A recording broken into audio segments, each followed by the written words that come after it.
স্বাগত ডিবিসি সংবাদে, আপনাদের সাথে আছে হিমাদ্রি রাহা। শুরুতে জানিয়ে দেব আকিজ বশির গ্লাস সংবাদ শিরোনাম। কাকরাইল মোড়ে টানা অবস্থান, জগন্নাথ বিশ্ববিদ্যালয়ের শিক্ষক শিক্ষার্থীদের দাবি পূরণের স্পষ্ট ঘোষণা দেওয়ার দাবি, যানজটে ভোগান্তি।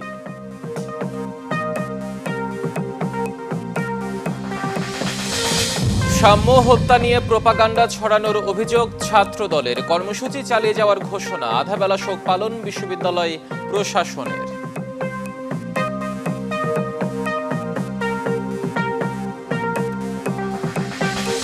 ইশরাক হোসেনকে মেয়র হিসেবে শপথ পড়ানোর দাবিতে আজও নগর ভবন ঘেরাও কর্মসূচি।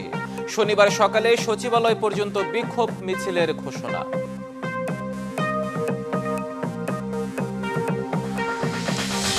আদালত অবমাননার অভিযোগে সাবেক প্রধানমন্ত্রী শেখ হাসিনাকে ট্রাইব্যুনালে সশরীরে হাজির হওয়ার নির্দেশ, ব্যাখ্যা দিতে হবে 25 মে।